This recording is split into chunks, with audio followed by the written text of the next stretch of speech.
자, 2024학년도 수능으로 나왔던 문제고요. 11번 문제입니다. 자, 그러니까 11번부터 이제 문제가 난이도가 올라가기 시작하니까 이거 괜히 좀 겁먹고 어렵겠구나 이렇게 생각했을 수도 있는데 그렇게 어렵지 않았던 문제였어요. 자, 일단 공차가 0이 아닌 등차 수열 AN이라고 돼 있죠? 자, 그러면 공차가 0이 아니다. 자, 근데 되게 익숙한 표현 하나 나왔네. 절대값 A6은 A8이다. 자, 많이 봤었죠? 이런 표현. 자, 절대값 A6이라고 하는 것이 뭐랑 똑같다? A8과 똑같다. 그럼 보세요. 지금 여기서 절대값을 했다는 것은 요거 자체가 양수로 튀어나오겠다는 얘기죠. 네. 그러면 A8은 당연히 뭐겠어? 양수겠지. 네. 그럼 보세요. A6도 양수고, 예를 들면 3이고, A8도 3이면 안 되죠. 공차가 0이 돼버리니까. 네. 그러면 A6이라고 하는 건 사실 마이너스 3과 같은 그런 숫자여야 된다는 거지. A6이 마이너스 3이라는 얘기가 아니라 예시를 든 거예요. 이해되세요? 자, 그러면 결국 우리가 요 기호에서 알 수 있는 건 A6은 음수고 A8은 뭐다? 양수. 양수다. 이렇게 볼 수 있으니까 얘는 밖으로 나올 때 이렇게 나오겠네요. 네.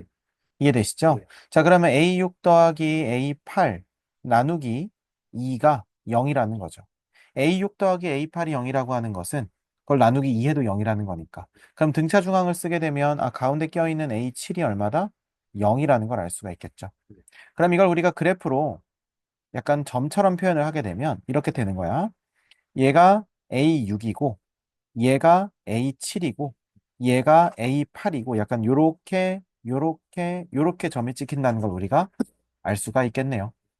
괜찮습니까? 네. 자, 그 다음에 우리가 이거 기본 문제 풀 때 많이 했었는데, 지금 A7이 0이라고 하는 것은 이제 새로운 기준을 제시하는 거거든요. 그러니까 물론 A7은 A 더하기 6D다. 맞아요, 틀려요? 맞아요. 맞죠. 근데 왜 굳이 이렇게 써야 되냐는 겁니다. 어, 무슨 말이냐면 얘 자체가 0이니까. 그쵸? A6을 그러니까 마이너스 D라고 쓸 수 있지 않겠어? 그 다음에 A8을 플러스 D라고 쓸 수 있지 않겠어?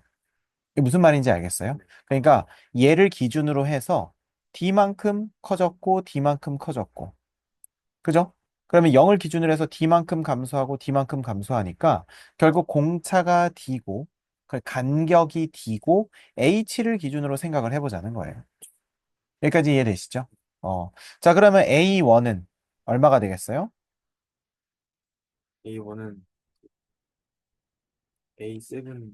에서 6D를 빼야 되는 거지. 그러면 A7이 0이니까 마이너스 6D가 되겠죠.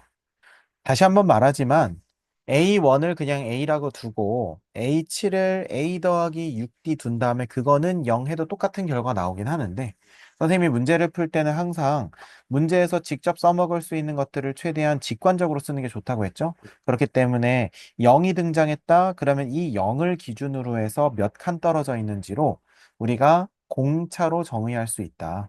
이거 꼭 이용하라고 했었죠. 괜찮습니까? 자, 그 다음에 두 번째 친구. 자, 요거는 우리 많이 본 거죠. 요것도 부분분수. 그러니까 이 문제는 그렇게 어렵지 않았어요. 자, 뭐 부분분수 하게 되면은 어떻게 하면 됩니까? 그러면은 AK 플러스 1 그렇지. 마이너스 AK 플러스 1 마이너스 AK 분의 1. 그 다음에 괄호 열고 AK 분의 1 빼기 AK 플러스 1분의 1 이렇게 괄호 닫고 여기 앞에 지금 시그마가 붙어 있는 형태라는 겁니다. 이해되시죠? 자, 그런데 우리는 이거 많이 해서 알고 있지. 등차 수열에서 뒤에 항에서 앞에 항을 빼면 뭐가 된다는 거 알고 있어요? 공차. 그러면 얘는 얼마다? D가 된다. 그럼 D분의 1로 묶인다는 걸 얘기할 수가 있겠죠. 음. 자, 그 다음에 D분의 1로 묶으면 D는 K가 안 들어가 있으니까 앞으로 뺄 수 있다는 것도 얘기할 수 있겠네요. 이렇게. 괜찮죠? 자, 그럼 이제 우리가 요거를 좀 계산해야 되는데 K가 얼마부터? 1부터 얼마까지? 5까지. 이렇게 되니까 여기다 이제 집어넣고 한번 얘기해 봅시다. 1 집어넣으면 A1분의 1 빼기 A2분의 1. 그 다음에 2 집어넣으면 A2분의 1 빼기 A3분의 1. 이렇게 쭉쭉쭉 되는 거죠. 더하기 A5분의 1 빼기 A6분의 1. 이렇게 되는 거예요. 됐습니까? 뒤에 거, 앞에 거, 뒤에 거, 앞에 거까지 지워주면 결국 요 친구랑 요 친구가 남는다는 거예요. 여기까지 이해되십니까? 자, 근데 아까 A1 얼마라고 했어요? 마이너스 6D 이렇게 얘기했었죠? 자, A6은요? 마이너스 D 이렇게 얘기할 수 있겠네요. 괜찮습니까? 자, 그러면 요거를 우리가 이제 정리를 해보면 D분의 1, 왜냐면 여기 마이너스 마이너스니까 플러스 D분의 1이지 네. 빼기 6D분의 1이에요. 맞습니까? 자, 그럼 6D분의 6 하시면 되겠죠. 여기 6. 이거 6D분의 6. 괜찮아? 그럼 1 빼면 얼마 돼요? 6D분의 5가 되겠네. 자, 앞에 있는 D, 요거, 여기 있는 요 D분의 1 곱해줘야겠지?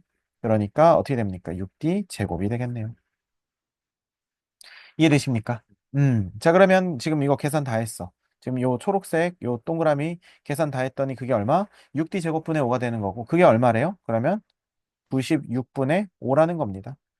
쌤말 이해되세요? 네. 96분의 5. 자, 그러면 5, 5 지울 수 있겠죠? 이렇게 해서 1, 1 되겠지. 네. 그럼 6D제곱이 96이래. 그럼 D제곱은 16이겠죠? 그러면 D는 4겠네요. 근데 우리가 공차 플러스라는 거 알고 있으니까, 그래서 그러므로 D는 그냥 4라고 할 수 있겠죠. 자, 그러면 이제 뭐 구하라고 합니까? 초항 구하라고 돼 있지 않네요. 자, 그러면 요렇게 돼 있네. 맞죠? 네. 자, 그러면 이거는 등차 수열의 합 공식 쓰면 되겠지. 네. 근데 등차 수열의 합 할 때도 우리가 항상 이제 훈련돼 있는 대로 합시다. 자, 우리가 A1 더하기 A의 15, 그죠? 나누기 2 곱하기 항수, 이게 바로 등차 수열의 합 공식이에요. 네. 그러면 선생님이 요거 할 때 등차 중앙 이용하라고 했지? 네. 그러면 등차 중앙 이용할 때 여기가 1이고 여기가 15니까 두 개 더해서 나누기 2 하면 얼마예요? 어, 1, 12. 자, 1 더하기 15, 16이죠. 나누기 2 하면 A 8이 된다는 겁니다. 그러니까 지금 선생님이 아, 요거 할 때 많이 얘기했었잖아. 예를 들어서 A2랑 A4랑 더한 다음에 나누기 2를 하면 네. 복잡하게 생각한 거 없이 여기 있는 요 숫자에다 여기 있는 요 숫자 더한 다음에 나누기 2 하면 돼요. 이해되시죠? 그러면 여기 1이랑 15 있으니까 1 더하기 15 하면 16, 나누기 2 하면 8. 그러니까 이 파란색 동그라미는 A8이라는 거예요. 그럼 A8은 아까 구해놨네. 얼마? 아까 그 D라 A7 그냥 D라고 했어. 그지? D라고 했죠. 그러면 요거가 얼마니까? D니까. 아까 D가 얼마라고 했어? 4라고 했지. 15 곱하기 4는 60. 이렇게 좀 약간 뭐라 해야 되지? 좀 깔끔하게 하는 게 되게 중요한 것 같아요.